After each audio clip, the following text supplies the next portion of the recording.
her lips were moving, but her voice was not heard. Eli thought she was drunk and said to her, "How long are you going to stay drunk? Put away your wine." "Not so, my lord," Hannah replied. "I am a woman who is deeply troubled. I have not been drinking wine or beer. I was pouring out my soul to the Lord. Do not take your servant for a wicked woman. I have been praying here out of my great anguish and grief." Eli answered, "Go in peace, and may the God of Israel grant you what you've asked of him." She said, "May your servant find favor in your eyes." Then she went away and ate something, and her face was no longer downcast.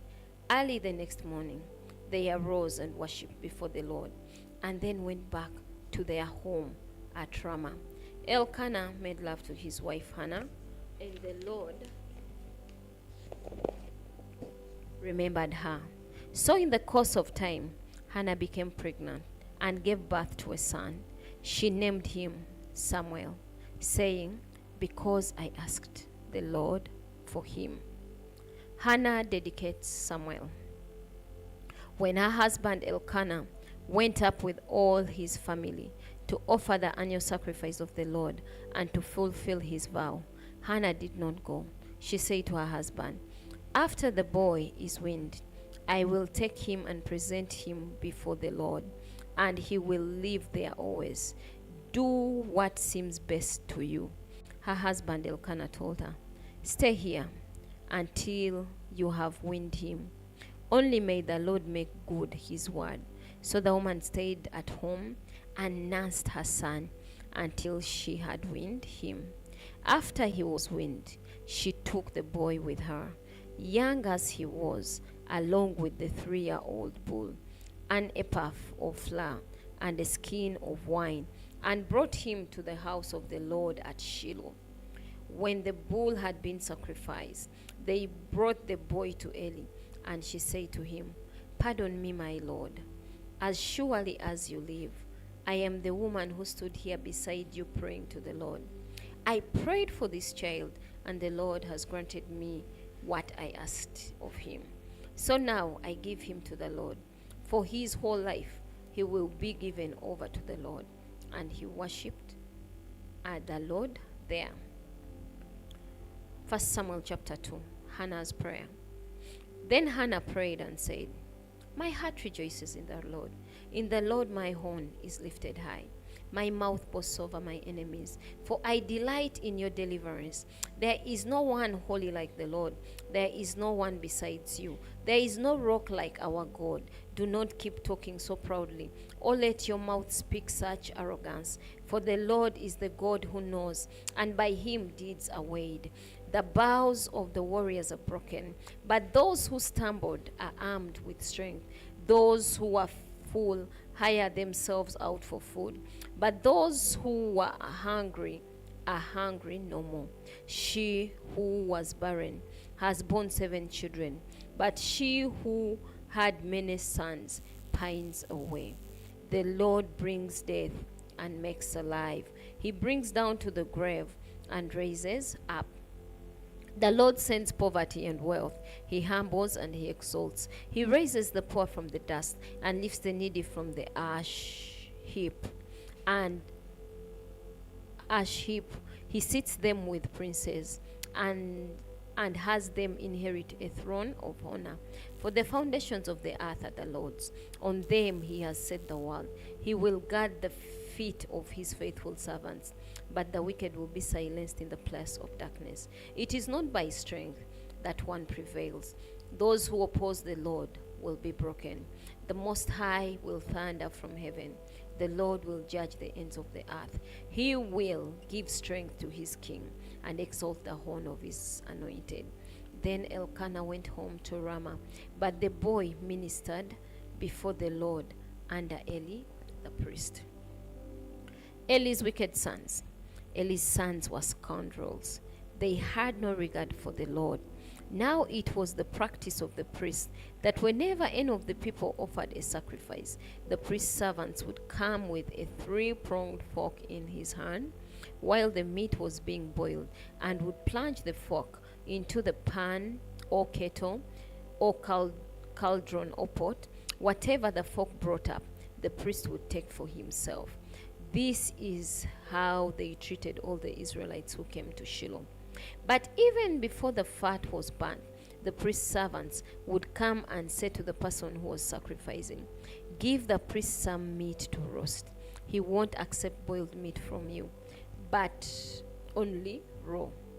If the person said to him, "Let the fat be burnt first, and then take whatever you want," the servant would answer, "No, hand it over now. If you don't, I'll take it by force."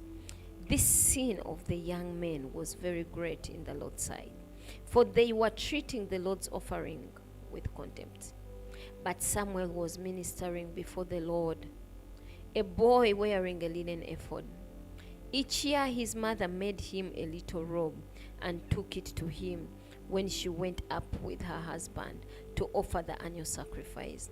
Eli would bless Elkanah and his wife, saying, "May the Lord give you children by the woman to take the place of the one she prayed for and gave to the Lord." Then they would go home, and the Lord was gracious to Hannah. She gave birth to 3 sons and 2 daughters. Meanwhile, the boy Samuel grew up in the presence of the Lord. Now, Eli, who was very old, heard about everything his sons were doing to all Israel, and how they slept with the women who served at the entrance of the tent of meeting. So he said to them, "Why do you do such things? I hear from all the people about these wicked deeds of yours. No, my sons, the report I hear spreading among the Lord's people is not good. If one person sins against another, God may mediate for the offender.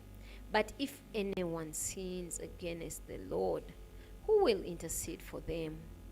His sons, however, did not listen to their father's rebuke, for it was the Lord's will to put them to death. And the boy Samuel continued to grow in stature and in favor with the Lord and with people. Prophecy against the house of Eli. Now a man of God came to Eli and said to him, "This is what the Lord says. Did I not clearly reveal myself for your ancestors' family when they were in Egypt under Pharaoh? I chose your ancestor out of all the tribes of Israel to be my priest, to go up to my altar, to burn incense and to wear an ephod in my presence. I also gave your ancestors' family all the food offerings presented by the Israelites. Why do you scorn my sacrifice and offering that I prescribed for my dwelling? Why do you honor your sons more than me by fattening yourselves on the Lord, the God of Israel declares? I promised that members of your family would minister before me forever. But now the Lord declares, far be it from me. Those who honor me, I will honor. But those who despise me will be disdained. The time is coming when I will cut short your strength and the strength of your priestly house, so that no one in it will reach old age. And you will see distress in my dwelling. Although good will be done to Israel, no one in your family line will ever reach old age. Every one of you that I do not cut from serving at my altar, every one of you that I do not cut from serving at my altar, I will spare only to destroy your sight and sap your strength, and all your descendants will die in the prime of life. And what happens to your 2 sons, Hophni and Phinehas, will be a sign to you. They will both die on the same day. I will raise up for myself a faithful priest, who will do according to what is in my heart and mind. I will firmly establish his priestly house, and they will minister before my anointed one always. Then everyone left in your family line will come and bow down before him for a piece of silver and a loaf of bread and plead, appoint me to some priestly office so I can have food to eat. The Lord calls Samuel. 1 Samuel chapter 3. The boy Samuel ministered before the Lord under Eli. In those days, the word of the Lord was rare. There were not many visions. One night, Eli, whose eyes were becoming so weak that he could barely see, was lying down in his usual place. The lamp of God had not yet gone out, and Samuel was lying down in the house of the Lord, where the ark of God was. Then the Lord called Samuel. Samuel answered, "Here I am." And he ran to Eli and said, "Here I am, you called me." But Eli said, "I did not call you. Go back and lie down." So he went and lay down. Again the Lord called Samuel. And Samuel got up and went to Eli and said, "Here I am, you called me." "My son," Eli said, "I did not call. Go back and lie down." Now Samuel did not yet know the Lord. The word of the Lord had not yet been revealed to him. A third time the Lord called, "Samuel." And Samuel got up and went to Eli and said, "Here I am, you called me." Then Eli realized that the Lord was calling the boy. So Eli told Samuel, "Go and lie down. And if he calls you, say, 'Speak, Lord, for your servant is listening.'" So Samuel went and lay down in his place. The Lord came and stood there calling as at the other time, "Samuel, Samuel." Then Samuel said, "Speak, for your servant is listening." And the Lord said to Samuel, "See, I am about to do something in Israel that will make the ears of everyone who hears about it tingle. At that time I will carry out against Eli everything I spoke against his family, from beginning to end. For I told him that I would judge his family forever because of the sin he knew about. His sons blasphemed God, and he failed to restrain them. Therefore I saw to the house of Eli, the guilt of Eli's house will never be atoned for by sacrifice or offering." Samuel lay down until morning, and then opened the doors of the house of the Lord. He was afraid to tell Eli the vision, but Eli called him and said, "Samuel, my son." Samuel answered, "Here I am." "What was it he said to you?" Eli asked. Do not hide it from me. May God deal with you, be it ever so severely, if you hide from me anything he told you." So Samuel told him everything, hiding nothing from him. Then Eli said, "He is the Lord. Let him do what is good in his eyes." The Lord was with Samuel as he grew up, and he let none of Samuel's words fall to the ground. And all Israel from Dan to Beersheba recognized that Samuel was attested as a prophet of the Lord. The Lord continued to appear at Shiloh, and there he revealed himself to Samuel through his word. And Samuel's word came to all Israel. The Philistines captured the ark. 1 Samuel chapter 4. Now the Israelites went out to fight against the Philistines. The Israelites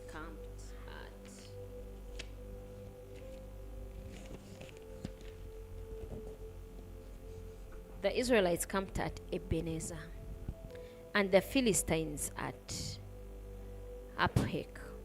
The Philistines deployed their forces to meet Israel, and as the battle spread, Israel was defeated by the Philistines, who killed about 4,000 of them on the battlefield. When the soldiers returned to camp, the elders of Israel asked, "Why did the Lord bring defeat on us today before the Philistines? Let us bring the ark of the Lord's covenant from Shiloh, so that he may go with us and save us from the hand of our enemies." So the people sent men to Shiloh, and they brought back the ark of the covenant of the Lord Almighty, who is enthroned between the cherubim. And Eli's two sons, Hophni and Phinehas, were there with the ark of the covenant of God. When the ark of the Lord's covenant came into the camp, all Israel raised such a great shout that the ground shook. Hearing the uproar, The Philistines asked. What's all this shouting in the Hebrew camp? When they learned that the ark of the Lord had come from the camp, the Philistines were afraid. A god has come into the camp, they said. Oh no, nothing like this has happened before. We are doomed. Who will deliver us from the hand of these mighty gods?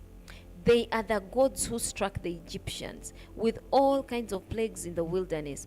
Be strong, Philistines, be men, or you will be subject to the Hebrews, as they have been to you. Be men and fight. So the Philistines fought, and the Israelites were defeated, and every man fled to his tent. The slaughter was very great. Israel lost 30,000 foot soldiers. The ark of God was captured, and Eli's two sons, Hophni and Phinehas, died. Death of Eli. The same day, a Benjamite ran from the battle line and went to Shiloh with his clothes torn and dust on his head. When he arrived, there was Eli sitting on his chair by the side of the road, watching, because his heart feared for the ark of God. When the man entered the town and told what had happened, the whole town sent up a cry. Eli heard the outcry and asked, "What is the meaning of this uproar?" The man hurried over to Eli, who was 98 years old and whose eyes had failed, so that he could not see. He told Eli, "I have just come from the battle line. I fled from it this very day." Eli asked, "What happened, my son?" The man who brought the news replied, "Israel fled before the Philistines, and the army has suffered heavy losses. Also your two sons, Hophni and Phinehas, are dead, and the ark of God has been captured." When he mentioned the ark of God, Eli fell backward off his chair by the side of the gate.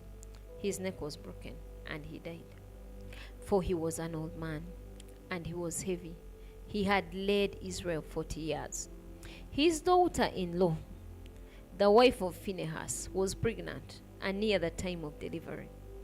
When she heard the news of the ark of God had been captured, and that her father-in-law and her husband were dead, she went into labor and gave birth, but was overcome by her labor pains.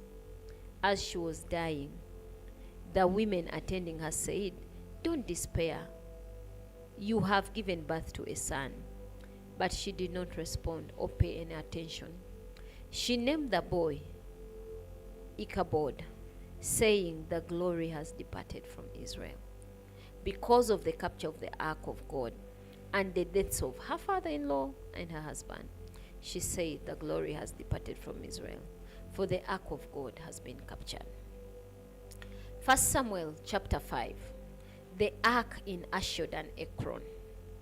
After the Philistines had captured the ark of God, they took it from Ebenezer to Ashdod. Then they carried the ark into Dagon's temple and set it beside Dagon. When the people of Ashdod rose early the next day, there was Dagon, fallen on his face on the ground before the ark of the Lord. They took Dagon and put him back in his place. But the following morning, when they rose, there was Dagon, fallen on. That is why, to this day, neither the priests of Dagon nor any others who enter Dagon's temple at Ashdod step on the threshold. The Lord's hand was heavy on the people of Ashdod and its vicinity. He brought devastation on them and afflicted them with tumors. When the people of Ashdod saw what was happening, they said, the ark of the God of Israel must not stay here with us, because his hand is heavy on us and on Dagon our God. So they called together all the rulers of the Philistines and asked them, "What shall we do with the ark of God of Israel?" They answered, "Have the ark of God of Israel moved to Gath." So they moved the ark of God of Israel. But after they had moved it, the Lord's hand was against that city, throwing it into great panic. He afflicted the people of the city, both young and old, and an outbreak of tumors. So they sent the ark of God to Ekron. As the ark of God was entering Ekron, the people of Ekron cried out, "They have brought the ark of God of Israel around to us to kill us and our people." So they called together all the rulers of the Philistines and said, "Send the ark of the God of Israel away. Let it go back to its own place, or it will kill us and our people." For death had filled the city with panic. God's hand was very heavy on it. Those who did not die were afflicted with tumors, and the outcry of the city went up to heaven. 1 Samuel chapter 6. The ark returned to Israel. When the ark of the Lord had been in Philistine territory 7 months, the Philistines called for the priests and the diviners and said, "What shall we do with the ark of the Lord? Tell us how we should send it back to its place." They answered, "If you return the ark of the God of Israel, do not send it back to him without a gift. By all means, send a guilt offering to him. Then you will be healed, and you will know why his hand has not been lifted from you." The Philistines asked, "What guilt offering should we send to him?" They replied, 5 gold tumors and 5 gold rats, according to the number of the Philistine rulers, because the same plague had struck both you and your rulers. Make models of tumors of the rats, and make of the rats that are destroying the country, and give glory to Israel's God. Perhaps he will lift his hand from you and your gods and your land. Why do you harden your hearts as the Egyptians and Pharaoh did, when Israel's God dealt harshly with them? Did they not send the Israelites out so they could go on their way? Now then, get a new cart ready with 2 cows and that have calved and have never been yoked. Hitch the cows to the cart and take their calves away and pen them up. Take the ark of the Lord and put it on the cart, and in a chest beside it put the gold objects you are sending back to him as a guilt offering. Send it on its way, but keep watching it. If it goes up to its own territory, toward Beth Shemesh, then the Lord has brought this great disaster on us. But if it does not, then we will know that it was not his hand that struck us, but that it happened to us by chance. So they did this. They took 2 such cows and hitched them to the cart and penned up their calves. They placed the ark of the Lord on the cart, and along with it the chest containing the gold rats and the models of the tumors.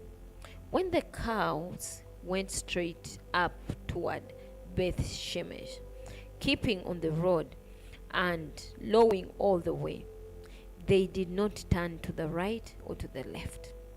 The rulers of the Philistines followed them as far as the border of Beth Shemesh. But the people of Beth Shemesh were harvesting their wheat in the valley. And when they looked up and saw the ark, they rejoiced at the sight. The cart came to the field of Joshua of Beth Shemesh, and there it stopped beside the large rock. The people chopped up the wood of the cart and sacrificed the cows as a burnt offering to the Lord. The Levites took down the ark of the Lord, together with the chest containing the gold objects, and placed them on the large rock. On that day, the people of Beth Shemesh offered burnt offerings and made sacrifices to the Lord. The 5 rulers of the Philistines saw all this, and they returned that same day to Ekron. These are the gold tumors the Philistines sent as a guilt offering to the Lord.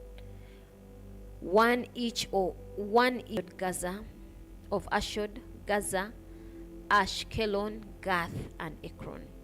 And the number of the gold rats was according to the number of Philistine towns belonging to the 5 rulers, the fortified towns with their country villages.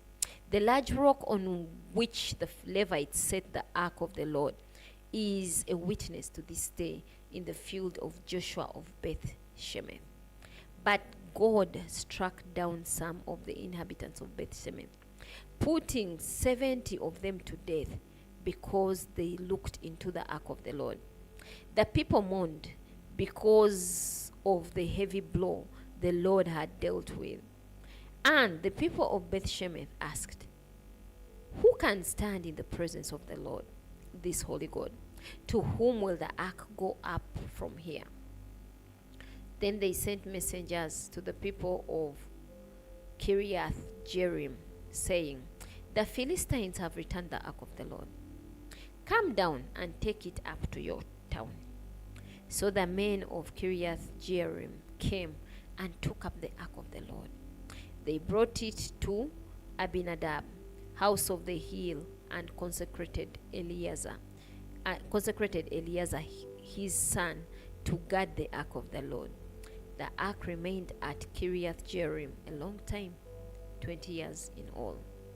Samuel subdues the Philistines at Mizpah. Then all the people of Israel turned back to the Lord. So Samuel said to all the Israelites, "If you are returning to the Lord with all your hearts, then rid yourselves of the foreign gods and the Ashtoreths, and commit yourselves to the Lord and serve him only, and he will deliver you out of the hands of the Philistines." So the Israelites put away their Baals and Ashtoreths and served the Lord only. Then Samuel said, "Assemble all Israel to Mizpah, and I will intercede with the Lord for you." When they had assembled at Mizpah, they drew water and poured it out before the Lord. On that day they fasted, and there they confessed, "We have sinned against the Lord." Now Samuel was serving as leader of Israel at Mizpah. When the Philistines heard that Israel had assembled at Mizpah, the rulers of the Philistines came up to attack them. When the Israelites heard of it, they were afraid because of the Philistines. They said to Samuel, "Do not stop crying out to the Lord our God for us, that he may rescue us from the hand of the Philistines." Then Samuel took a suckling lamb and sacrificed it as a whole burnt offering to the Lord. He cried out to the Lord on Israel's behalf, and the Lord answered him. While Samuel was sacrificing the burnt offering, the Philistines drew near to engage Israel in battle. But that day the Lord thundered with loud thunder against the Philistines and threw them into such a panic that they were routed before the Israelites. The men of Israel rushed out of Mizpah and pursued the Philistines, slaughtering them along the way to a point below Beth-kar.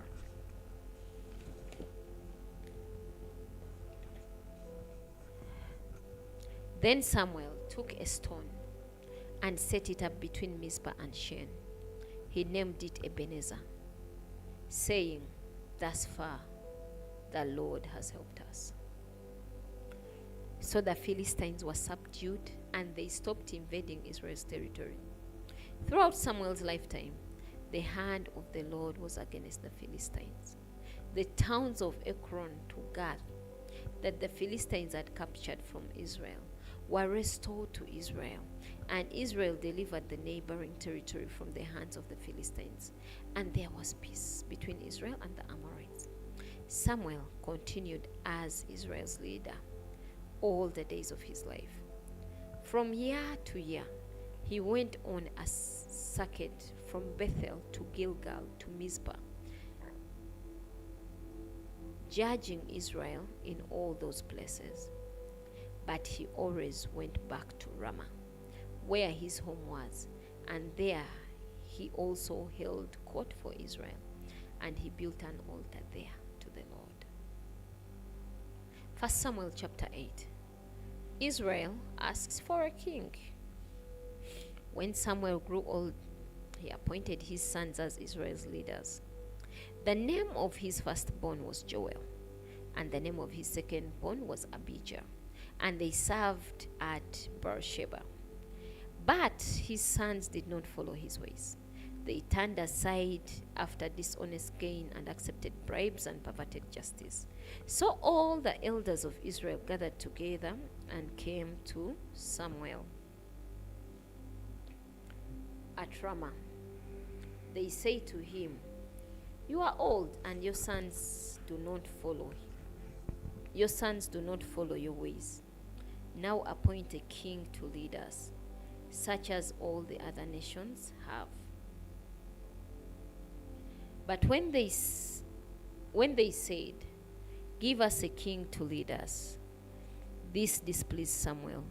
So he prayed to the Lord, and the Lord told him, Listen to all that the people are saying to you. It is not you they have rejected, but they have rejected me as their king, as they have done from that day I brought them out of Egypt until this day, forsaking me and serving other gods. So they are doing to you. Now listen to them, but warn them solemnly, and let them know what the king who will reign over them will claim as his rights. Samuel told all the words of the Lord to the people who were asking him for a king. He said, "This is what the king who will reign over you will claim as his rights. He will take your sons and make them serve with his chariots and horses, and they will run in front of his chariots. Some he will assign to be commanders of thousands and commanders of fifties, others to plow his grounds and reap his harvest, and still others to make weapons of war and equipment for his chariots. He will take your daughters to be perfumers and cooks and bakers. He will take the best of your fields and vineyards and olive groves and give them to his attendants. He will take a tenth of your grain and of your vintage and give it to his officials and attendants. Your male and female servants and the best of your cattle and donkeys he will take for his own use. He will take a tenth of your flocks, and you yourselves will become his slaves. When that day comes, you will cry out for relief from the king you have chosen. But the Lord will not answer you in that day." But the people refused to listen to Samuel. "No," they said, "we want a king over us. Then we will be like all the other nations, with a king to lead us and to go out before us and fight our battles." When Samuel heard all that the people said, he repeated it before the Lord. Then the Lord answered, "Listen to them and give them a king." Then Samuel said to the Israelites, "Everyone, go back to your own town." 1 Samuel chapter 9. Samuel anoints Saul. There was a Benjamite, a man of standing, whose name was Kish, son of Abiel, the son of Zeror, the son of Bechorath, the son of Aphia of Benjamin. Kish had a son named Saul, a handsome, a young man as could be found anywhere in Israel, and he was a head taller than anyone else. Now, the donkeys belonging to Saul's father, Kish, were lost. And Kish said to his son Saul, "Take one of the servants with you and go and look for the donkeys." So he passed through the hill country of Ephraim and through the area around Shalisha, but they did not find them. They went on into the district of Shalim, but the donkeys were not there. Then he passed through the territory of Benjamin, but they did not find them. When they reached the district of Zuph, Saul said to the servant who was with him, "Come, let's go back. Or my father will stop thinking about the donkeys and start worrying about us." But the servant replied, "Look, in this town, there is a man of God. He is highly respected, and everything he says comes true. Let's go there now. Perhaps he will tell us what way to take." Saul said to his servant, "If we go, what can we give the man? The food in our sacks is gone. We have no gift to take to the man of God. What do we have?" The servant answered him again. "Look," he said, "I have a quarter of a shekel of silver. I'll give it to the man of God so that he will tell us what way to take." Formerly in Israel, if someone went to inquire of God, they would say, "Come, let us go to the seer," because the prophet of today used to be called a seer. "Good," Saul said to his servant. "Come, let's go." So they set out for the town where the man of God was. As they were going up the hill of the town, they met some young women coming out to draw water, and they asked them, "Is the seer there?" "He is," they answered. "He is ahead of you. Hurry now.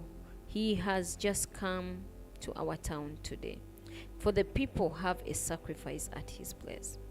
As soon as you enter the town, you will find him before he goes up to the high place to eat. The people will not begin eating until he comes, because he must bless the sacrifice. Afterward, those who are invited will eat. Go up now. You will find him about this time."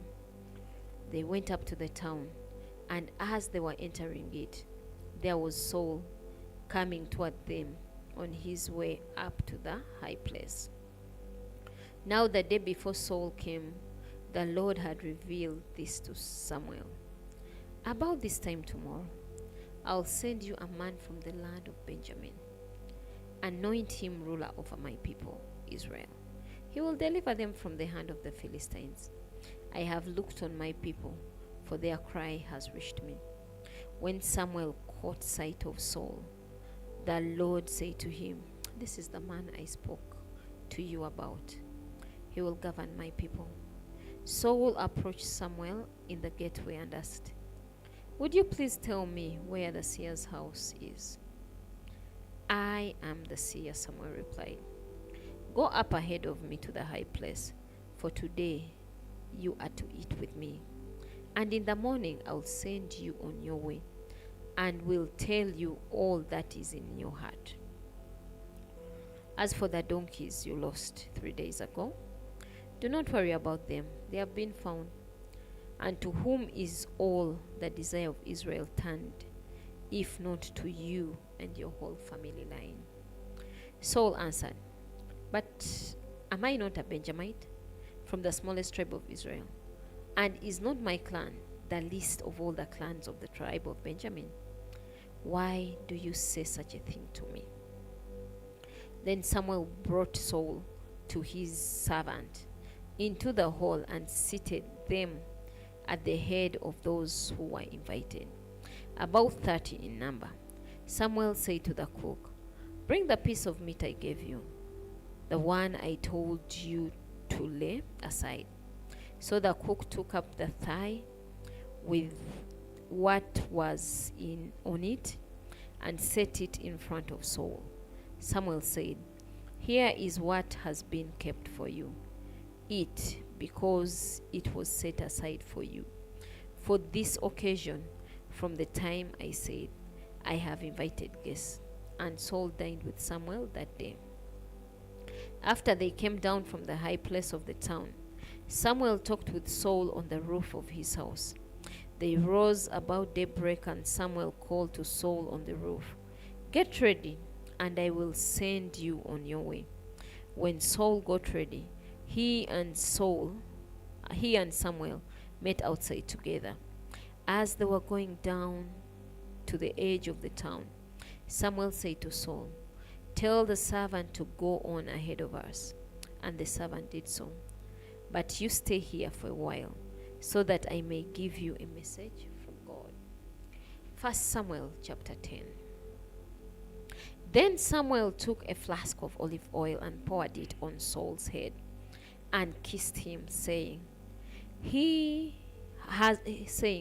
Has not the Lord anointed you ruler over his inheritance? When you leave me today, you will meet two men near Rachel's tomb at Zelzah on the border of Benjamin. They will say to you, the donkeys you set out to look for have been found. And now your father has stopped thinking about them and is worried about you. He's asking, what shall I do about my son? Then you will go on from there until you reach the great tree of Tabor. 3 men going up to worship God at Bethel. I will meet you there.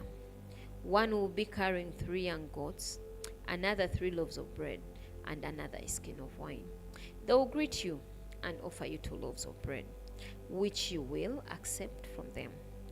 After that, you will go to Gibeah of God, where there is a Philistine outpost.